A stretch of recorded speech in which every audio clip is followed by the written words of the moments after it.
ದಕ್ಷಿಣ ಜಿಲ್ಲೆ ಚನ್ನಪಟ್ಟಣ ನಗರ ಹಾಗೂ ತಾಲೂಕಿನಲ್ಲಿಯೇ ಪ್ರತಿಷ್ಠಿತ ಶಾಲೆ ಎಂದು ಪ್ರಸಿದ್ಧಿ ಪಡೆದಿರುವ ಬಾಲು ಪಬ್ಲಿಕ್ ಶಾಲೆಯಲ್ಲಿ ಮುಗ್ಧ ಮನಸ್ಸಿನ ಮಕ್ಕಳ ಚಿಂತನೆಯ ಶ್ರಮದ ಜೈ ಭುವನೇಶ್ವರಿ ಆಹಾರ ವನದ ಶಂಕುಸ್ಥಾಪನೆ ಕಾರ್ಯಕ್ರಮವನ್ನು ವಿಶೇಷವಾಗಿ ವಿಶಿಷ್ಟ ರೀತಿಯಲ್ಲಿ ಆಯೋಜಿಸಲಾಗಿತ್ತು.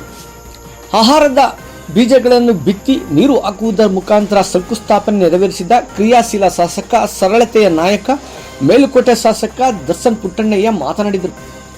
ಖಾಸಗಿ ಶಾಲೆಗಳಲ್ಲಿ ಮಕ್ಕಳಿಗೆ ಪರಿಸರ ನಾಶದಿಂದ ಮುಂದಿನ ದಿನಗಳಲ್ಲಿ ಎದುರಾಗಬಹುದಾದ ಮಾರ್ಗಗಳನ್ನು ಮನದಟ್ಟು ಮಾಡಿ ಪರಿಸರ ಜಾಗೃತಿಯ ಜೊತೆಯಲ್ಲಿಯೇ ಸೊಪ್ಪು ತರಕಾರಿಯನ್ನು, ಅದರಲ್ಲೂ ಯಾವುದೇ ರೀತಿಯ ರಾಸಾಯನಿಕವನ್ನು ಬಳಸದೆ ಸಾವಯವ ಪದ್ಧತಿಯಲ್ಲಿ ಮಕ್ಕಳಿಂದಲೇ ಬೆಳೆಸುವ ಅನುಭವ ನೀಡುತ್ತಿರುವ ಬಾಲು ಪಬ್ಲಿಕ್ ಶಾಲೆ ಕರ್ನಾಟಕದಲ್ಲಿಯೇ ಮಾದರಿ ಎಂದರೆ ತಪ್ಪಾಗಲಾರದು ಎಂದರು. ಇತ್ತೀಚಿನ ದಿನಗಳಲ್ಲಿ ಖಾಸಗಿ ಶಾಲೆಗಳ ವ್ಯಾಮೋಹ ದಿಕ್ಕು ತಪ್ಪುತ್ತಿರುವ ಸಂದರ್ಭದಲ್ಲಿ ತಮ್ಮ ಶಾಲೆಯ ಮಕ್ಕಳಿಗೆ ಮುಂದಿನ ಗಂಡಾಂತರಗಳ ಅರಿವು ಮೂಡಿಸಿ ಅವರಿಂದಲೇ ಆಹಾರದ ಬೆಳೆಗಳನ್ನು ಬೆಳೆಸಿ ಅದರಿಂದಾಗುವ ಪ್ರಯೋಜನಗಳನ್ನು ಪ್ರಾಕ್ಟಿಕಲ್ ಮೂಲಕ ಉಣಬಡಿಸುತ್ತಿರುವುದು ನನಗೆ ಸಂತಸ ತಂದಿದೆ ಎಂದು ಶ್ಲಾಘಿಸಿದರು. ಈ ಸಂದರ್ಭದಲ್ಲಿ ಶಾಲೆಯ ಜಂಟಿ ಕಾರ್ಯದರ್ಶಿ ವಿ ಬಾಲಸುಬ್ರಹ್ಮಣ್ಯಂ ಮಾತನಾಡಿ, ಕಳೆದ 8 ವರ್ಷಗಳಿಂದಲೂ ಶಾಲೆಯಲ್ಲಿನ ಮಕ್ಕಳಿಗೆ ಸಾವಯವ ಕೃಷಿಯ ಬಳಕೆಯ ತಿಳುವಳಿಕೆ ಹಾಗೂ ಶಾಲೆಯ ಟೆರಸ್ನಲ್ಲಿ ಸಾವಯವ ಸೊಪ್ಪು ತರಕಾರಿಯನ್ನು ಬೆಳೆಯುವುದರ ಬಗ್ಗೆ ಗುಣಮಟ್ಟದ ಶಿಕ್ಷಣದ ಜೊತೆಯಲ್ಲಿ ನೀಡುತ್ತಾ ಬಂದಿದ್ದೇವೆ ಎಂದರು. ಇಂಡಿಯನ್ ಫಾರ್ಮ್ ಸ್ಕೂಲ್ಸ್ ಸಂಸ್ಥಾಪಕ ಹಾಗೂ ಆರ್ಗ್ಯಾನಿಕ್ ಪ್ರಾಧ್ಯಾಪಕ ಕಿರಣ್ ಭಾಸ್ಕರ್, ಇಂದು ನಾವು ಪರಿಸರ ಸಂರಕ್ಷಣೆ ಹಾಗೂ ಆಹಾರ ಪದ್ಧತಿಗಳನ್ನು ಸಮರ್ಪಕವಾಗಿ ಅಳವಡಿಸಿಕೊಳ್ಳದಿದ್ದರೆ ಭವಿಷ್ಯದಲ್ಲಿ ದೊಡ್ಡ ಅಪಾಯ ಕಾದಿದೆ ಎಂದು ಆತಂಕ ವ್ಯಕ್ತಪಡಿಸಿದರು.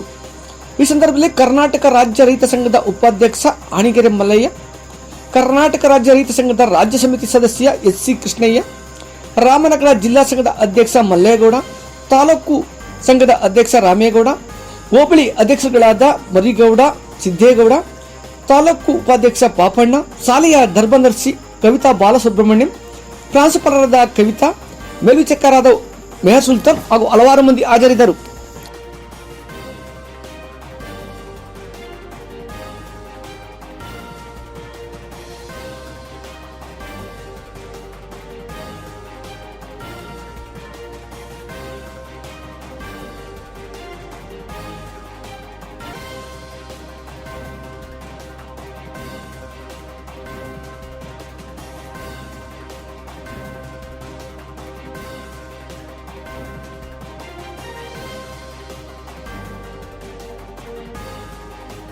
ನಮಸ್ಕಾರ.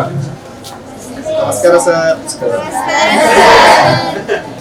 ಸಾರಿ, ನಾನು ತುಂಬಾ ಲೇಟ್ ಆಗಿ ಬಂದೆ.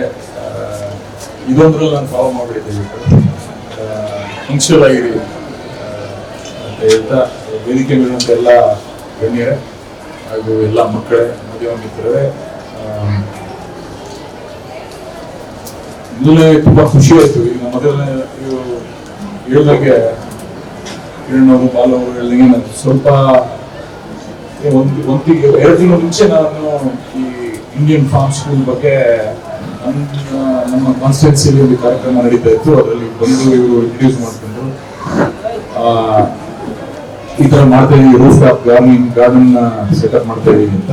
ಸೊ ಖುಷಿ ಆಯ್ತು. ಈ ತರದ್ದು ನಾವು ಮಕ್ಕಳಿಗೆ ಕಲ್ಸ್ಕೊಡ್ಬೇಕಾಗಿರೋ ಜವಾಬ್ದಾರಿ ನಮ್ಗೆಲ್ಲಾರ್ದು ಅಂತ ಅನ್ಸಿ, ಯಾರಾದ್ರೂ ಒಬ್ರು ಈ ತರ ಒಂದು ಮಾಡ್ತಿದಾರಲ್ಲ, ಅವ್ರ ಜೊತೆ ನಾವು ಕೆಲಸ ಮಾಡ್ಬೇಕು ಅಂತ ಅವಾಗ ಅನ್ನಿಸ್ತು. ಅದಾದ್ಮೇಲೆ ಇಮೇಲ್ಗಳನ್ನ ಎಕ್ಸ್ಚೇಂಜ್ ಮಾಡಿದ್ವಿ.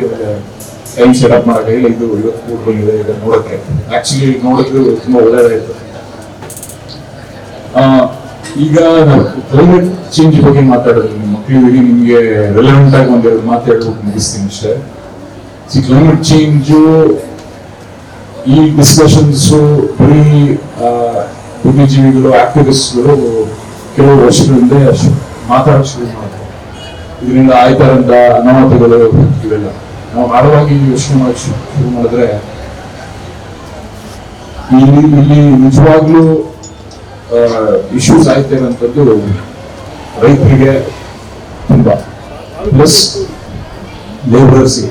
ಫಾರ್ ಎಕ್ಸಾಂಪಲ್, ಸಿಂಪಲ್ ಎಕ್ಸಾಂಪಲ್ ಕೊಡ್ತೀನಿ. ಈಗ ಈ ಸಮ್ಮರ್ ಅಲ್ಲಿ ಕಲಬುರಗಿಯಲ್ಲಿ ಇದು ಟೆಂಪರೇಚರ್ ಜಾಸ್ತಿ ಆಗಿ ಲೇಬರರ್ಗಳು ಯಾರು ಕೆಲಸ ಮಾಡಬಾರ್ದು ಅಂತ. ಯಾಕಂದ್ರೆ ಅಷ್ಟು ಬಿಸಿ ಇತ್ತು. ಈಚೆ ಹೋದ್ರೆ ಅವ್ರಿಗೆ ಹಿಟ್ ಸ್ಟ್ರೋಕ್ ಆಗುತ್ತೆ, ಅವ್ರಿಗೆ ಅನಾಹುತ ಆಗುತ್ತೆ ಅಂತ. ಅವಾಗ ಏನಾಯ್ತು, ಇಡೀ ಒಂದು ದಿನದ ಅವ್ರಿಗೆ ಏನು ಅವ್ರ ದುಡಿಮೆ ಇತ್ತು ಅದು ಲಾಸ್ ಆಯ್ತು. ಇದು ನಿಜವಾಗ್ಲೂ ಅಫೆಕ್ಟ್ ಆಗ್ತಾ ಇರೋಂಥದ್ದು ಕೆಳಮಟ್ಟದ ಜನಕ್ಕೆ ದಿನನಿತ್ಯ ಜೀವನ ನಡೆಸ್ಕೊಳ್ಳೋಕೆ ಕಷ್ಟ ಆಗ್ತಾ ಇದೆ, ಹೆಲ್ತ್ ಇಶ್ಯೂಸ್ ಆಗ್ತಾ ಇದೆ. ನಾವು ಬೆಳಿತಿರೋ ಬೆಳೆಗಳಿಗೆ ಸರಿಯಾದ ಬೆಲೆ ಸಿಗ್ತಾ ಇಲ್ಲ, ಯಾಕಂದ್ರೆ ನಾವು ಅದಕ್ಕೆ ಈ ಹವಾಮಾನಕ್ಕೆ ತಕ್ಕಂಗೆ ನಾವು ಬೆಳೆ ಪದ್ಧತಿನ ಬದಲಾವಣೆ ಮಾಡೋಕ್ಕಾಗಿಲ್ಲ. ಇನ್ನ ಮೋನೋ ಕ್ರಾಪಿಂಗ್ ಮಾಡ್ತೀವಿ, ಮಲ್ಟಿ ಕ್ರಾಪಿಂಗ್ ಮಾಡ್ತಾ ಇಲ್ಲ. ಇಲ್ಲಿ 2 ಬೀಜಗಳನ್ನ ಬಿತ್ತೀವಿ, ಒಂದೇ ಒಂದು ಬೆಡ್ಡಲ್ಲಿ. ಈ ತರದೆಲ್ಲ ಬದಲಾವಣೆಗಳನ್ನ ನಾವು ತರಲಿಲ್ಲ ಅಂತ ಹೇಳಿದ್ರೆ ಮತ್ತೆ ಈ ಬಿಲ್ಲನ್ನ ಏನು ಮುಂದಿಟ್ಟಿದೀವಿ ಅದ್ರ ಮೂಲಕ ಏನಂದ್ರೆ ಏನೇ ಡೆವಲಪ್ಮೆಂಟ್ ವರ್ಕ್ ನಾವು ಮಾಡಿದ್ರೆ ಪಂಚಾಯತಿ ಮಟ್ಟದಲ್ಲಾಗಿರ್ಬೋದು, ಮುನ್ಸಿಪಾಲಿಟಿ ಮಟ್ಟದಲ್ಲಾಗಿರ್ಬೋದು, ನಮ್ಮ ಹವಾಮಾನಕ್ಕೆ ಯಾವ ತರ ಕಾಂಟ್ರಿಬ್ಯೂಷನ್ ಇದೆ, ನೆಗೆಟಿವ್ ಕಾಂಟ್ರಿಬ್ಯೂಷನ್ ಏನಿದೆ ಅದನ್ನ ಯೋಚನೆ ಮಾಡಿ ಅದನ್ನ ಸರಿಪಡಿಸಿ ಆಕ್ಷನ್ ಪ್ಲಾನ್ಗಳಲ್ಲಿ ಹಾಕೊಳ್ಬೇಕು. ಈಗ ಪಂಚಾಯತಿ ಮಟ್ಟದಲ್ಲಿ ಆಕ್ಷನ್ ಪ್ಲಾನ್ ಅಲ್ಲೇ ಹಾಕೊಳ್ಬೇಕು ಅನ್ನೋದು ಒಂದು ನಾವು ಇಟ್ಟಂತ ಸರ್ಕಾರದ ಮುಂದೆ ಇಟ್ಟಂತ ಒಂದು ಡಿಲ್. ಈ ಇಶ್ಯೂಸ್ ಇನ್ನೆಲ್ಲ ನಾವು ನಿಮ್ಮ ಮಕ್ಕಳುಗಳು ನೀವು ಬೆಳೀತಾ ಈಗ ನಾವು ಮಕ್ಕಳಾಗಿದ್ದಾಗ ಇಷ್ಟು ಬಿಸಿ ನಾವು ನೋಡ್ತಾನೆ ಇರಲಿಲ್ಲ. ಎಸ್ಪೆಷಲಿ ಜೂನ್ ಅಲ್ಲಿ ಇಷ್ಟೊಂದು ಬಿಸಿಲು ಇರ್ತಾನೆ ಇರಲಿಲ್ಲ ನಾವು ನಿಮ್ಮ ವಯಸ್ಸಲ್ಲಿದ್ದಾಗ. ಈಗ ನಿಮ್ಗೆ ಇದು ದಿನೇ ಜಾಸ್ತಿ ಆಗ್ತಾ ಇದೆ. ಸೊ ನಾವು ಕಾಂಟ್ರಿಬ್ಯೂಟ್ ಎಲ್ಲರೂ ಕಾಂಟ್ರಿಬ್ಯೂಟ್ ಮಾಡ್ತಾ ಇದ್ದೀವಿ ಇಡೀ ವರ್ಲ್ಡ್ ಅಲ್ಲಿ. ಈಗ ನಾವು ಏನ್ ಹೇಳೋದು ಅಂದ್ರೆ ಯಾವನ್ ಮಾಡ್ಲಿ ನಾ ಏನ್ ಮಾಡೋದು, I think it all starts at home. ನಾವು ಏನ್ ಮಾಡೋದು ಅಂತ ನಾವು ಕೇಳ್ತಿರೋದು, ಬೇರೆಯವ್ರ ಬಗ್ಗೆ ಬಿಟ್ಬಿಡೋದು. ಅದನ್ನ ನೀವು ಮಾಡಿ ನಿಮ್ ನೋಡಿ. ಈಗ ಫಾರ್ ಎಕ್ಸಾಂಪಲ್ ಇಲ್ಲಿ ಈ ಸ್ಕೂಲ್ ಅವ್ರು ಮಾಡಿ ತೋರಿಸಿದೀನಿ, ಇಂಡಿಯನ್ ಫಾರ್ಮ್ ಸ್ಕೂಲ್ ಅವರು ಬಂದು, ಮತ್ತೆ Balu public school. First of all Balu public school ಅವ್ರಿಗೆ ನಾನು ಥ್ಯಾಂಕ್ ಯು ಹೇಳ್ಬೇಕು. ಯಾಕಂದ್ರೆ ಇಂಗ್ಲಿಷ್ ತಗೊಂಡು ನೀವು ಮಾಡಿ ತೋರಿಸಿದ್ದೀರಿ. I think you are a great example. ನೀವು ಇದನ್ನ ಮಾಡಿ ತೋರಿಸಿರುವಂಥದ್ದು ಇನ್ನು ಎಲ್ಲಾ ಸ್ಕೂಲ್ಗಳಲ್ಲಿ ಇದನ್ನ ಅಡಾಪ್ಟ್ ಮಾಡ್ಕೊಳ್ಬೇಕಾಗತ್ತೆ. ಯಾಕಂದ್ರೆ ನಾವು ಪ್ಲಸ್ ಇನ್ನೊಂದು ನಾನು ಸಿಂಪಲ್ ಎಕ್ಸಾಂಪಲ್ ಕೊಡ್ತೀನಿ. ನಮ್ಮ ಒಂದು ಪಂಚಾಯತಿಯಲ್ಲಿ ತರಕಾರಿ ಜಾಸ್ತಿ ಬೆಳೀತಾರೆ. ಆದ್ರೆ ನಾವು ತರಕಾರಿ ಬೆಳೆದಿದ್ದು ಯಾರು ಸ್ಥಳೀಯವಾಗಿ ತಿನ್ನಲ್ಲ. ಯಾಕೆ ಅಂದ್ರೆ ಅಷ್ಟೊಂದು ಔಷಧಿ ಹೊಡೆದಿರ್ತೀವಿ. ಅವ್ರ ಮನೆಗೆ ಹೋಗಿ ಯಾರು ತಗೊಂಡೋಗಿ ತಿನ್ನಲ್ಲ, ಎಲ್ಲ ತಗೊಂಡೋಗಿ ಮಾರ್ತಾರೆ. ಸೊ ನಿಮ್ಗೆ ಅರ್ಥ ಆಗ್ತದೆ, ಅವ್ರ ಮನೆ ಅವ್ರಿಗೆ ಗೊತ್ತು ಅದು ಕೆಟ್ಟದು ಹೊಡಿಬಾರ್ದು ಅಂತಂದ್ರೆ ರೈತರಿಗೆ ಬೆಲೆ ಸಿಗ್ತಲ್ಲ ಅವ್ರು ಬೆಳೀತಿರ ಬೆಳೆಗಳಿಗೆ. ಅದನ್ನೆಲ್ಲ ಈಗ ಈ ನ್ಯಾಚುರಲ್ ಫಾರ್ಮಿಂಗ್ ಏನಿದೆ ಆ ಕಡೆ ಹೋಗ್ಬೇಕು. ಹಿಂದೆ ಎಲ್ಲರೂ ಗೊತ್ತು, ಇಲ್ಲ ಹಿರಿಯರು ಇಲ್ಲಿ ಅದೇ ತರ ಬೆಳೆಗಳನ್ನ ಬೆಳೀತಾ ಇದ್ದಿದ್ದು. ಅದೇ ಅದನ್ನ ಬದಲಾವಣೆ ಈಲ್ಡ್ಗೂ ಬರ್ಲಿ ಅಂತ ಜಾಸ್ತಿ ನಾವು ಈ ಫರ್ಟಿಲೈಸರ್ಸ್ ನ ಯೂಸ್ ಮಾಡಿ, ಪೆಸ್ಟಿಸೈಡ್ಸ್ ನ ಮೇಜರ್ ಆಗಿ ಯೂಸ್ ಮಾಡಿ ನಾವು ಬೆಳೀತಾ ಇದ್ವಿ. ಅದು ತಪ್ಪಿಸಬೇಕು. ಮತ್ತೆ ಸರ್ಕಾರದಿಂದ ಈ ಸತಿ ಬಜೆಟ್ ಅಲ್ಲಿ ಒಂದು ತಾಲೂಕನ್ನ, ನಮ್ಮ ರಾಜ್ಯದಲ್ಲಿ ಒಂದು ತಾಲೂಕನ್ನ ಕಂಪ್ಲೀಟ್ ಆಗಿ ನ್ಯಾಚುರಲ್ ಫಾರ್ಮಿಂಗ್ ಕನ್ವರ್ಟ್ ಮಾಡಬೇಕು ಅಂತ ಅನಿಸ್ತಾ ಇದೆ. ಕೊಟ್ಟಿದ್ದು ಸರ್ಕಾರಕ್ಕೆ ಪ್ರತಿಯೊಂದು ಹೋಬಳಿಯಲ್ಲಿ ಒಂದು ಪಂಚಾಯತಿ ತರ ಕನ್ವರ್ಟ್ ಮಾಡಿ ಅಂತ ಸೊ ಇನ್ಸೆಂಟಿವೈಸ್ ಮಾಡಿ ಅವರಿಗೆ ಏನಂದ್ರೆ ಮಣ್ಣನ್ನ ನಾವು ರೆಡಿ ಮಾಡ್ಕೋಬೇಕು. ಅದಕ್ಕೆ 1 ವರ್ಷ 2 ವರ್ಷ ಸ್ವಲ್ಪ ಕಷ್ಟ ಆಗುತ್ತೆ ಬೆಳೆಗಳನ್ನು ಬೆಳೆಯೋಕೆ. ರೈತರಿಗೆ ಅವಾಗ ಸಪೋರ್ಟ್ ಮಾಡಬೇಕು. ಸೊ ಇದೆಲ್ಲ ಇಶ್ಯೂಸ್ ಇರೋದ್ರಿಂದ ತಾವೆಲ್ಲ ಮಕ್ಕಳುಗಳಿದ್ದೀರಿ, ನಾವು ಜಾಸ್ತಿ ಈಗ ನೀವುಗಳು ಇದನ್ನ ನಿಮ್ಮ ಮನೆಯಲ್ಲಿ ಹೇಳಿ. ರೈತರು ಇದ್ದೀರಿ, ಈ ಭಾಗದಲ್ಲೆಲ್ಲ ರೈತರು ಸುಮಾರು ಜನ ಇದ್ದಾರೆ. ನೀವುಗಳು ಹೇಳಿ ಯಾವ ತರ ನ್ಯಾಚುರಲ್ ಫಾರ್ಮಿಂಗ್ ಯಾವ ತರ ಅಡಾಪ್ಟ್ ಮಾಡ್ಕೊಳ್ಬೇಕು, ಅದರಿಂದ ಉಪಯೋಗಗಳೇನಾಗುತ್ತೆ, ಪರಿಸರ ಪ್ಲಾಸ್ಟಿಕ್ ಕಮ್ಮಿ ಮಾಡಿ ಯೂಸ್ ಮಾಡುವಂಥದ್ದು, ಇದನ್ನೆಲ್ಲ ನಾವು ಕಮ್ಮಿ ಮಾಡ್ತಾ ಇದ್ರೆ ಪ್ರತಿಯೊಂದು ಸ್ಮಾಲ್ ಥಿಂಗ್ಸ್ ಆಡ್ ಅಪ್. ಈಗ ನಿಮ್ಗೆ ಗೊತ್ತಿರೋಂಗೆ ಬಾಟ್ಲ್ಗಳು ಎಲ್ಲ ಸಿಂಗಲ್ ಯೂಸ್ ಪ್ಲಾಸ್ಟಿಕ್ ಬಾಟ್ಲ್ಗಳು ಎಲ್ಲ ಕಡೆ ಇದೆ. ಈಗ ಅದನ್ನ ಹೆಂಗೆ ಇತಿಮಿತಿಯಲ್ಲಿ ನೀವು ಮಾಡಬಹುದು. ನೀವು ಎಲ್ಲೋದ್ರೆ ಒಂದು ಮಕ್ಕಳುಗಳು ಪ್ಲಾಸ್ಟಿಕ್ ತಗೊಳ್ಳೋ ಬದಲು ಒಂದು ವಾಟರ್ ಕ್ಯಾನ್ ತಗೊಂಡು ಹೋಗ್ರಿ ನಿಮ್ ಜೊತೆಗೆ, ವಾಟರ್ ಬಾಟಲ್. ಇದೆಲ್ಲ ಸ್ಮಾಲ್ ಚೇಂಜಸ್ ನೀವು ಮಾಡ್ಕೊಂಡು ಹೋದ್ರೆ ಬ್ಯಾಗ್ಸ್ ಅಪ್. ಅದೆಲ್ಲ ಐ ಥಿಂಕ್ ಈ ಪಬ್ಲಿಕ್ ಸ್ಕೂಲ್ ಅವರು ನಿಮ್ಗೆ ಇದನ್ನೆಲ್ಲ ಹೇಳ್ಕೊಡ್ತಿದ್ದಾರೆ. So I think again thank you ನಿಮ್ಗೆಲ್ಲರಿಗೂ ಇದನ್ನ ಮಾಡ್ತಿರೋದಕ್ಕೆ.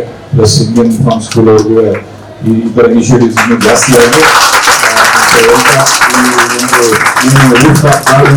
ಸಕ್ಸಸ್ಫುಲ್ ಆಗಿ ನಡೀಲಿ. ಹ್ಯಾಂಡ್ಸ್ ಆನ್ ಎಕ್ಸ್ಪೀರಿಯನ್ಸ್ ನೀವು ಕೊಡಿಸ್ತಿದ್ದೀವಿ. ಸೊ ಇದನ್ನ ಇನ್ನೂ ಜಾಸ್ತಿ ಮಾಡಲಿ ಅಂತ ಹೇಳ್ತಾ ನನಗೆ ವೆರಿ ಗ್ರೇಟ್ಫುಲ್. ನಮಗೆ ಆಪರ್ಚುನಿಟಿ ಕೊಟ್ಟಿದ್ದಕ್ಕೆ ಇಲ್ಲಿ ಬಂದು ನಿಮ್ಮ ಜೊತೆ ಮಾತಾಡಕ್ಕೆ. So thank you.